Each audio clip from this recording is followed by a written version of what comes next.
ಕರೆದಿದ್ರಿ. ಈಗ ಅದರ ಉದ್ಘಾಟನೆಯನ್ನು ಮಾಡಿದ್ದೀನಿ. ಬಿಜೆಪಿ 1 ವಾರಗಳ ಕಾಲ ಭೀಮಾ ನಡೆ ಸಂವಿಧಾನದ ಆಶಯಗಳನ್ನು ಎತ್ತಿಡಿಯುವಂಥ 1 ವಾರಗಳನ್ನು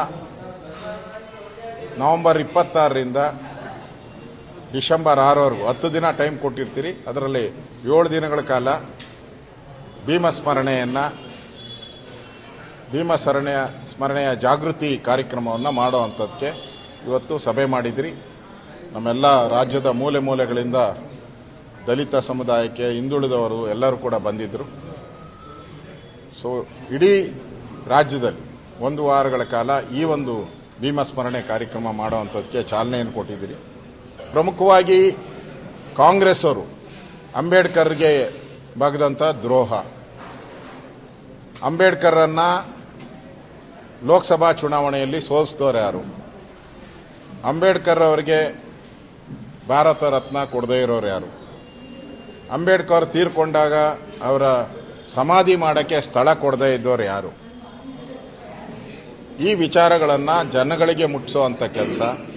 ಅದೇ ರೀತಿ ನರೇಂದ್ರ ಮೋದಿಯವರು ಈ ದೇಶದ ಪ್ರಧಾನಿ ಆದಮೇಲೆ ಸಂವಿಧಾನದ ದಿನದ ಘೋಷಣೆಯನ್ನು ಮಾಡಿದ್ರು ಮತ್ತು ಅಂಬೇಡ್ಕರ್ ಅವರ ಏನೇನು ಪುಣ್ಯ ಸ್ಥಳಗಳಿತ್ತು ಆ ಸ್ಥಳಗಳನ್ನು ಜನಗಳಿಗೆ ವೀಕ್ಷಣೆ ಮಾಡುವಂಥ ಒಂದು ಸೌಕರ್ಯಗಳನ್ನು ಕೇಂದ್ರ ಸರ್ಕಾರ ಹಣ ಬಿಡುಗಡೆ ಮಾಡಿತು. ನರೇಂದ್ರ ಮೋದಿಯವರು ಬಂದ ಮೇಲೆ ಅಂಬೇಡ್ಕರ್ಗೆ ಮಾಡಿದಂಥ ಒಳ್ಳೆಯ ಕೆಲಸಗಳು, ಅವರ ಸಂವಿಧಾನ ರಕ್ಷಣೆ ಇರ್ಬೋದು, ಇವೆಲ್ಲನೂ ಕೂಡ. ಅದೇ ರೀತಿ ಕಾಂಗ್ರೆಸ್ ಅವರು ಅಂಬೇಡ್ಕರ್ಗೆ ಮಾಡಿದಂಥ ದ್ರೋಹ, ಈ ವಿಚಾರಗಳನ್ನು 1 ವಾರಗಳ ಕಾಲ ಇಡೀ ಕರ್ನಾಟಕದಾದ್ಯಂತ ನಮ್ಮೆಲ್ಲ ಕಾರ್ಯಕರ್ತರು ವಿಚಾರಗೋಷ್ಠಿಗಳನ್ನು, ಸಭೆಗಳನ್ನು ಮಾಡೋ ಮುಖಾಂತರ ಜನಗಳಲ್ಲಿ ಒಂದು ಅವೇರ್ನೆಸ್ ಕ್ರಿಯೇಟ್ ಮಾಡುವಂಥ ಕೆಲಸವನ್ನು ಮಾಡುವಂಥದ್ದಕ್ಕೆ ಇವತ್ತು ತೀರ್ಮಾನವನ್ನು ಮಾಡಿದರೆ. ಅದರ ಕಾರ್ಯಕ್ರಮದ ಉದ್ಘಾಟನೆಯನ್ನು ನಾನು, ಛಲವಾದಿ ನಾರಾಯಣ ಸ್ವಾಮಿಯವರು, ಕಾರಜೋಳ ಅವರು, CT ರವಿಯವರು ನಾವೆಲ್ಲರೂ ಕೂಡ ಇವತ್ತು ಮಾಡಿದ್ದೇವೆ. ಇಲ್ಲ, ಅದನ್ನು ಪಾರ್ಟಿ ತೀರ್ಮಾನ ಮಾಡುತ್ತೆ. ಇವತ್ತು ಪೂರ್ವಭಾವಿ ಸಭೆಯನ್ನು ಮಾಡಿ ಇನ್ಸ್ಟ್ರಕ್ಷನ್ ಕೊಟ್ಟಿದ್ದೀರಿ. ಅದಕ್ಕೆ ಸಂಬಂಧಪಟ್ಟಂಥ ಕರಪತ್ರ ಮತ್ತು ಭಾಷಣದಲ್ಲಿ ಏನೇನು ವಿಚಾರಗಳು ಪ್ರಸ್ತಾವ ಅದಕ್ಕೆಲ್ಲ ಇನ್ನೂ ತಯಾರಿ ಮಾಡಿ ಪಾರ್ಟಿ ಆಫೀಸಿಂದ ಎಲ್ಲ ಜಿಲ್ಲೆಗಳು ಕಳಿಸ್ಕೊಡ್ತೀರಿ.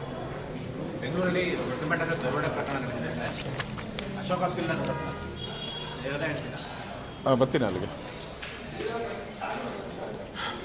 ಗ್ರೇಟರ್ ಬೆಂಗಳೂರಲ್ಲಿ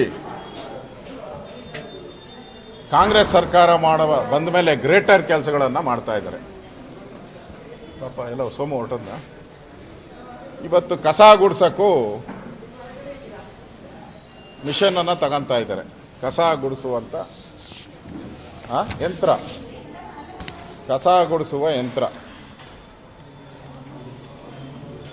ಆ ಕಸ ಗುಡಿಸೋ ಯಂತ್ರದಲ್ಲೂ ಲೂಟಿಯ ತಂತ್ರವನ್ನು ಮಾಡಿದ್ದಾರೆ. ಕಸ ಗುಡಿಸೋ ಯಂತ್ರದಲ್ಲಿ ಲೂಟಿ ಹೊಡೆಯೋ ತಂತ್ರವನ್ನು ಮಾಡಿದ್ದಾರೆ. ಇವತ್ತು 613 ಕೋಟಿ ತೆರಿಗೆದಾರರ ಹಣ ಆ ಕಸ ಗುಡಿಸುವಂಥ ಲಾರಿಗಳು 2.5 ಕೋಟಿ ರೂಪಾಯಿ ಕೊಟ್ಟು ತಗೊತಾ ಇದ್ದಾರೆ. ಅದಕ್ಕೆ ಮೇಂಟೆನೆನ್ಸ್ ಚಾರ್ಜು ಅದು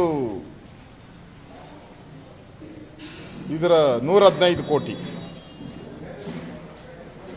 ನಾವು ಲೆಕ್ಕ ಹಾಕಿದ್ರಿ, ಒಂದು ವಾಹನಕ್ಕೆ ಒಬ್ಬ ಡ್ರೈವರ್ಗೆ 30,000 ಸಂಬಳ, ಒಬ್ಬ ಹೆಲ್ಪರ್ಗೆ 20,000 ಸಂಬಳ, ಒಂದು ತಿಂಗಳಿಗೆ ಡೀಸೆಲ್ 1,50,000, ಒಂದು ತಿಂಗಳ ವಾಹನ ನಿರ್ವಹಣೆಗೆ 3 ಲಕ್ಷ, ಎಲ್ಲ ಸೇರಿಸ್ತು 5 ಲಕ್ಷ ಆಗ್ತದೆ. ಎಲ್ಲ ಸೇರಿಸ್ತು ಅಂದರೆ ಇವ್ರು ಕೊಟ್ಟಿರೋ ಅಮೌಂಟ್ ಏನಿದೆ ಅದರಲ್ಲಿ ಇಷ್ಟು ಲಾರಿಗಳನ್ನು ಪರ್ಚೇಸ್ ಮಾಡಿಬಿಟ್ಟು ಇನ್ನೂ ಹಣ ಉಳಿತೈತೆ. ಇವ್ರು ಬಾಡಿಗೆಗೆ ತಗೊಂತ ಇರೋದು, ಬಾಡಿಗೆಗೆ ತಗೊಂಡು ಮೇಂಟೆನೆನ್ಸು ಕಾರ್ಪೊರೇಷನ್ ಮಾಡಬೇಕಂತೆ. ಬಾಡಿಗೆಗೆ ಲಾರಿ ಕೊಡ್ತಾರೆ, ಕಸ ಗುಡಿಸೋ ಲಾರಿ, ಮೇಂಟೆನೆನ್ಸು ಕಾರ್ಪೊರೇಷನ್ ನೋಡಿ ಮಾಡಬೇಕು. 618 ಕೋಟಿ ಇವರಿಗೆ ಜಾಬಿಗೆ ಕೊಡಬೇಕು. ನಾವೇ ಪರ್ಚೇಸ್ ಮಾಡಿದ್ರೆ ಅದನ್ನು 308 ಕೋಟಿಯಲ್ಲೇ ಮುಗಿದೋಗ್ತದೆ. ನಾವೇ ಪರ್ಚೇಸ್ ಮಾಡಿಬಿಟ್ರೆ ಎಲ್ಲ ವೆಹಿಕಲ್ಲೇ ಸ್ವಂತದ್ದಾಗೋತದೆ. 5 ವರ್ಷ ಆದಮೇಲೆನೋ 7 ವರ್ಷ ಆದಮೇಲೆ ವಾಪಸ್ ಕೊಡಬೇಕು ಆ ವೆಹಿಕಲ್ಲು. ಅದ್ರ ಬದಲು ಪರ್ಚೇಸ್ ಮಾಡಿದ್ರೆ 308 ಕೋಟಿ ಕೊಟ್ಬಿಟ್ರೆ ನಾವೇ ಪರ್ಚೇಸ್ ಮಾಡ್ಬೋದು. ಆದರೆ 613 ಕೋಟಿ ಕೊಡ್ತಾ ಇದ್ದಾರೆ ಇವರು. ಮೇಂಟೆನೆನ್ಸ್ ಚಾರ್ಜ್ ನಮ್ಮದೇ. ಯಾವ ಟ್ಯಾಕ್ಸ್ ಪೇಯರ್ಸ್ ಹಣ ಲೂಟಿ ಹೊಡೆಯೋದಕ್ಕೆ ಕಾಂಗ್ರೆಸ್ ಅವರು ಯಾವ ರೀತಿ ಸ್ಕೀಮ್ಗಳ ಹಾಕಿದ್ದಾರೆ ಅಂತ ಇದರಿಂದ ಅರ್ಥ ಆಗ್ತದೆ. ಇದು ಲೂಟಿ ಹೊಡೆಯುವಂಥ ಸ್ಕೀಮು. ಇದು ಈಗಾಗಲೇ ಒಂದು ತಜ್ಞರ ಸಮಿತಿ ನೇಮಕ ಆಗಿತ್ತು. ಇದಕ್ಕೋಸ್ಕರ ಹಿಂದೆನೇ ನೇಮಕ ಆಗಿತ್ತು ತಜ್ಞರ ಸಮಿತಿ. ಆ ಸಮಿತಿ ವರದಿ ಕೊಟ್ಟಿದೆ, ಇದು ಒಳ್ಳೆಯದಲ್ಲ, ತಗೊಳಂಗಿದ್ರೆ ಪೂರ್ತಿ ಪರ್ಚೇಸ್ ಮಾಡಿಬಿಡಿ, ನಿಮ್ಗೆ 1 ಬೇಕಾ 5 ಬೇಕಾ 50 ಬೇಕಾ ಅಂತ ಹಂತವಾಗಿ ನಿಮ್ಮ ಹತ್ರ ದುಡ್ಡು ಎಷ್ಟಿದೆ ಅದ್ರ ಮೇಲೆ ಪರ್ಚೇಸ್ ಮಾಡ್ಕೊಂಡು ಹೋಗಿ. ಆ ವರದಿಯನ್ನು ಮೂಲೆಗೆ ಬಿಸಾಕ್ಬಿಟ್ರು. ಇವರೇ ಒಬ್ಬ ಇಂಜಿನಿಯರ್ನ ನೇಮಕ ಮಾಡಿದ್ರು, ಅವ್ನಿಗೆ ಹೇಳ್ಕೊಟ್ರು ಇದು ಫೀಸಿಬಲ್ ಅಲ್ಲ, ಪರ್ಚೇಸ್ ಮಾಡಿದ್ರೆ ಫೀಸಿಬಲ್ ಅಲ್ಲ, ಬಾಡಿಗೆಗೆ ತಗೊಂಬಿಟ್ರೆ ಡಬಲ್ ದುಡ್ಡು ಕೊಟ್ಬಿಡೋಣ ಅವ್ರಿಗೆ, ಪರ್ಚೇಸ್ ಮಾಡಿದ್ರೆ 308 ಕೋಟಿ ಕಮಿಷನ್ ಕಡಿಮೆ ಸಿಗ್ತೈತೆ, ಟೆಂಡರ್ ಕೊಟ್ಬಿಟ್ಟು ಅವ್ರಿಗೆ ಕೊಟ್ಬಿಟ್ರೆ 618 ಕೋಟಿ ಸಿಗುತ್ತೆ, ದುಪ್ಪಟ್ಟು. ಅದಕ್ಕೆ ಈಗ ಬಾಡಿಗೆಗೆ ತಗೊಳ್ಳೋ ಅಂತ ಇದು. ಅದಕ್ಕೆ ಸರ್ಕ್ಯುಲರು ಕೂಡ ಕೊಟ್ಬಿಟ್ಟಿದ್ದಾರೆ ನೋಡಿ. ಗ್ರೇಟರ್ ಬೆಂಗಳೂರು ಪ್ರಾಧಿಕಾರದ ವ್ಯಾಪ್ತಿ ಇದು, ಆಡಳಿತಾತ್ಮಕ 13ನೇ ಇದು ಕಾಪಿ, ಆರ್ಡರ್ ಕಾಪಿ ಇದು. ಹೌದು.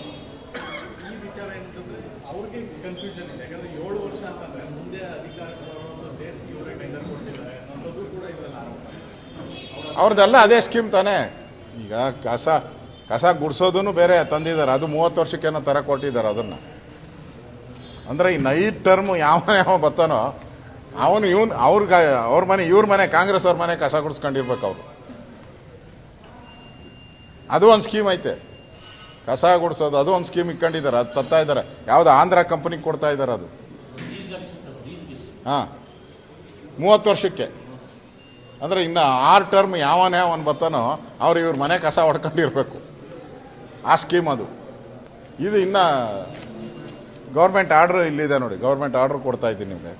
ಆರ್ಡ್ರ್ ಓಡಿಸಿದ್ದಾರೆ, ಕ್ಯಾಬಿನೆಟ್ಟಲ್ಲಿ ಅನುಮೋದನೆ ಆಯಿತು, ಆಗಲೇ ಆರ್ಡ್ರ್ ಕೂಡ ಇಶ್ಯೂ ಮಾಡಿದ್ದಾರೆ. ಫಾಸ್ಟ್ ಇದ್ದಾರೆ, ಭಾಳ ಫಾಸ್ಟಾಗಿದ್ದಾರೆ. ಇದು ಬೆಂಗಳೂರು ಜನತೆಗೆ ಮಾಡಿದಂಥ ದ್ರೋಹ ಇದು.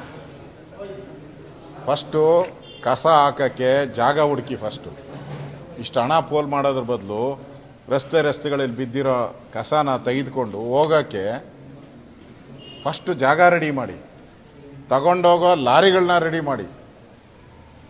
ಕಸ ಗುಡ್ಸೋಕ್ಕೆ ಬೇಕಾದಷ್ಟು ಜನ ಇದ್ದಾರೆ, ಫಸ್ಟು ತಗೊಂಡೋಗಕ್ಕೆ ಲಾರಿ ಇಲ್ಲ, ಇವಾಗ ಹಾಕೋಕ್ಕೆ ಡಂಪಿಂಗ್ ಯಾರ್ಡ್ ಇಲ್ಲ. ಆ ಡಂಪಿಂಗ್ ಯಾರ್ಡ್ಗಳು ಗಲಾಟೆ, ದಿನನಿತ್ಯ ಗಲಾಟೆ. ಅದು ಬಿಟ್ಬಿಟ್ಟು ಈ ಲಾರಿ ತಗೊಂಡು ಏನು ಮಾಡ್ತೀರಾ? ಕಸ ಗುಡಿಸ್ತಾರೆ ಅವ್ರು, ಎಲ್ಲಿ ತಗೊಂಡೋಗಿ ಹಾಕ್ತೀರಾ? ಈಗಿರೋ ಕಸನೇ ತೆಗಿಯೋಕ್ಕಾಗ್ತಾ ಇಲ್ಲಲ್ಲ. ನಿಮ್ಮ ಹತ್ರ ಇರೋ ಕಸನೇ, ದಿನ ಶೇಖರಣೆ ಆಗೋ ಕಸನೇ ಮೋರ್ ದೆನ್ 40% ಇಲ್ಲೇ ಉಳ್ಕೊತ ಇದೆ. ಆ ಟ್ಯಾಕ್ಟರ್ಗಳಲ್ಲಿ, ಆ ಆಟೋದಲ್ಲಿ ಹಂಗೆ ನಿಲ್ಲಿಸಿರ್ತಾರೆ ನೋಡಿ, ಎಲ್ಲಿ ಬೇಕಾದರೂ ರಸ್ತೆಗಳಲ್ಲಿ ಹಂಗೆ ನಿಲ್ಲಿಸಿರ್ತಾರೆ, ಮಾರನೇ ದಿನ ತಗೊಂಡು ಹೋಗೋಕ್ಕೆ. ಅಂದರೆ ಡಂಪಿಂಗ್ ಯಾರ್ಡ್ಗಳಲ್ಲಿ ಬಿಡಲ್ಲ ಇವ್ರನ್ನ, ದಿನಕ್ಕೆ ಇಷ್ಟೇ ಲೋಡು ಅಂತ ತಗೊಳೋದು ಅಂತ ಅಲ್ಲಿ ರೂಲ್ಸ್ ಮಾಡಿಬಿಟ್ಟಿದ್ದಾರೆ.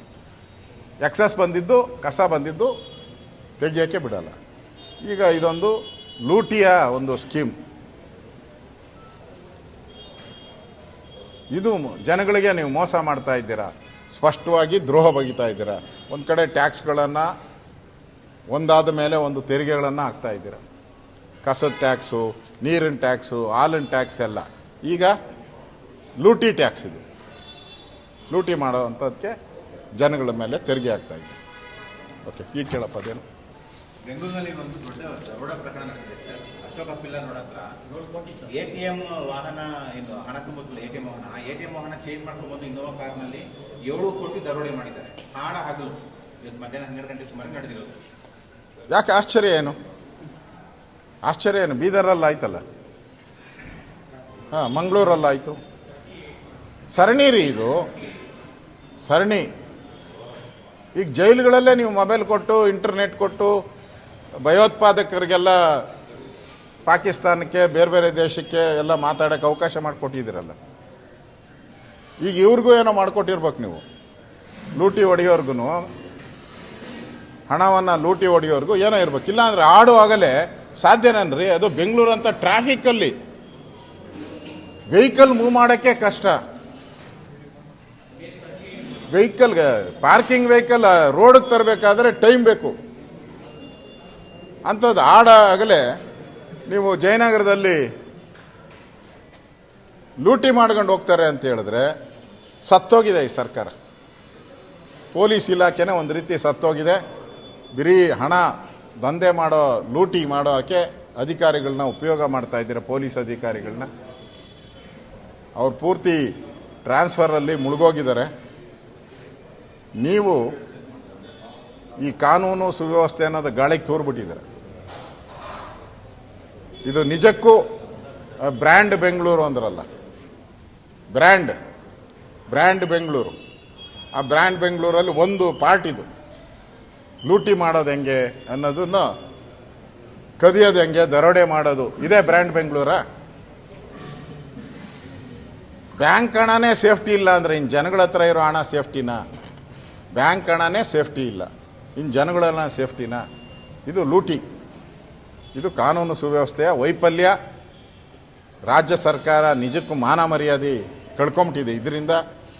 ಬೀದರಲ್ಲಾಯಿತು ಅಂತ ಎಲ್ಲೋ ಸುಮ್ಮನೆ ಇದ್ದರು, ಮಂಗಳೂರಲ್ಲಾಯಿತು ಅಂತ ಸುಮ್ಮನೆ ಇದ್ದರು. ಈಗ ಬೆಂಗಳೂರು ಬಂದ್ಬಿಟ್ಟಿದೆ. ನೆಕ್ಸ್ಟ್ ವಿಧಾನಸೌಧದ ಮುಂದೆನೇ ಆದ್ರೂ ಆಶ್ಚರ್ಯ ಪಡಬೇಡಿ. ಅಂಥ ಕೆಟ್ಟ ಸರ್ಕಾರ, ವರ್ಸ್ಟ್. ಕರ್ನಾಟಕದ ಇತಿಹಾಸದಲ್ಲೇ ಇಷ್ಟು ವರ್ಸ್ಟ್ ಲಾ ಆ್ಯಂಡ್ ಆರ್ಡ್ರು ಯಾವತ್ತೂ ನೋಡೋಕ್ಕೆ ಸಾಧ್ಯನೇ ಇಲ್ಲ. ಅಷ್ಟು ವರ್ಸ್ಟ್ ಸರ್ಕಾರ ಇವತ್ತು ನೋಡ್ತಾ ಇದೆ.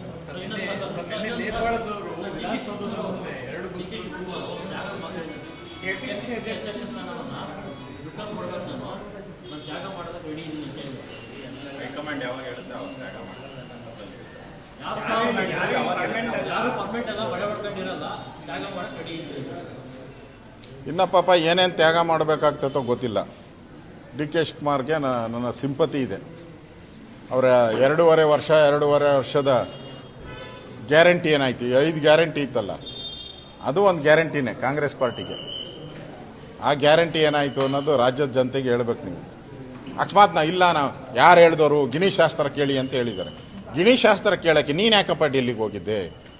ಒಂದು ದಿನ ಹೋದರೆ ಸರಿ, 2 ದಿನ 3 ದಿನ ಅದು ಅಣ್ತಮಾಸ್ ಬೇರೆ ಹೋಗವ್ರೆ.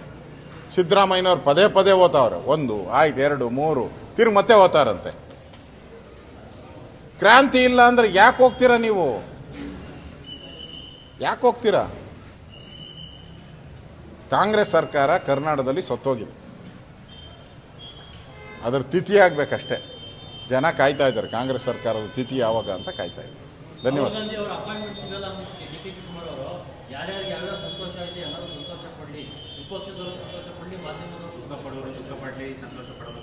ಅಂದರೆ ಇಷ್ಟು ವೈರಾಗ್ಯ ಬೇಡ ಅಂತ ನಾನು ಡಿ ಕೆ ಶಿವಕುಮಾರ್ ಅವ್ರಿಗೆ ಸಲಹೆ ಕೊಡ್ತೀನಿ.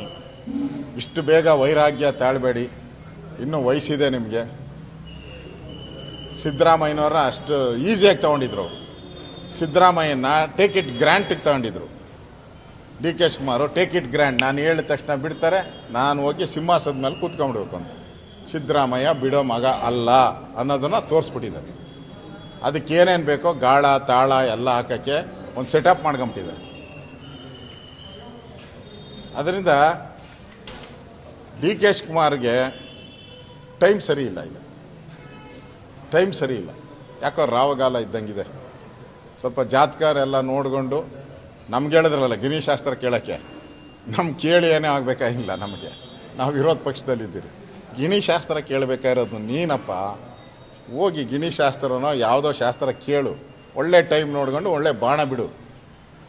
ಇನ್ನಷ್ಟು ಹೆಚ್ಚಿನ ಮಾಹಿತಿಗಾಗಿ ಫಾಲೋ ಮಾಡಿ ಬ್ರಿಗೇಡ್ ನ್ಯೂಸ್ ಕನ್ನಡ.